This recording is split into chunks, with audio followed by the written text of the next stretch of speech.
নমস্কাৰ, মই তাপ্তি দুতি বৰা। আজি জ্যোতিপ্ৰসাদ আগৰৱালাদেৱৰ জন্মদিন উপলক্ষে তেখেতৰ বিষয়ে দুই এষাৰ ক'বলৈ আগবাঢ়িছোঁ।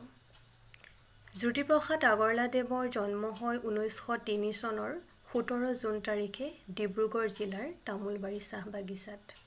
তেখেত একেধাৰে সুৰকাৰ, কবি, লেখক, সমালোচক, বোলছবি নিৰ্মাতা ইত্যাদি প্ৰধান।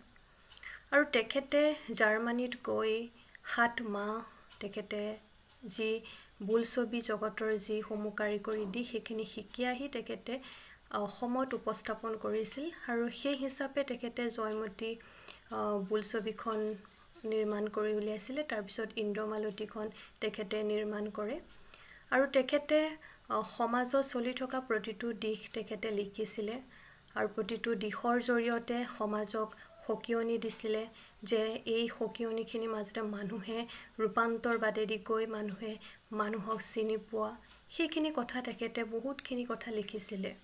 আৰু তেখেতে নাটক ৰচনা কৰিছিলে। তেখেতে শোণিত কুঁৱৰী নাটখন 14 বছৰ বয়সতে তেখেতে লিখি উলিয়াইছিলে। আৰু বিভিন্ন নাটক আছে, যেনে ধৰক ৰূপালীম, লভিতা, কাৰেঙৰ লিগিৰি, সুন্দৰ কোঁৱৰ ইত্যাদি প্ৰধান। তেখেতে বিভিন্ন কবিতা লিখি আমাৰ মাজত দি থৈ গ'ল।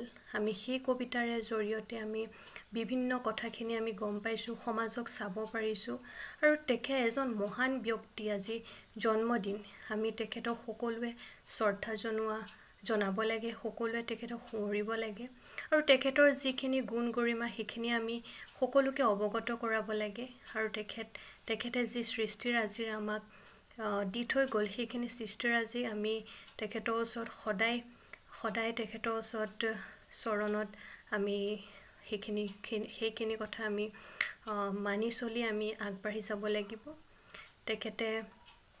তেখেতে যি কবিতা সৃষ্টি কৰি থয় সেই কবিতাখিনিয়ে আমাক প্ৰতিটো দিশ সমাজৰ যিখিনি ৰূপান্তৰবাদ হ'ব লাগে, সমাজত চলি থকা যিসমূহ কাৰুকাৰ্য নীতি নিয়ম সেইখিনি আমাক দেখুৱাই থৈ গৈছে।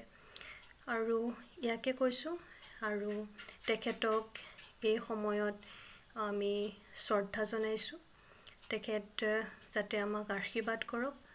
আমি এইখিনিকে কৈ মোৰ চমু বক্তব্য সামৰণি মাৰিছোঁ। ধন্যবাদ।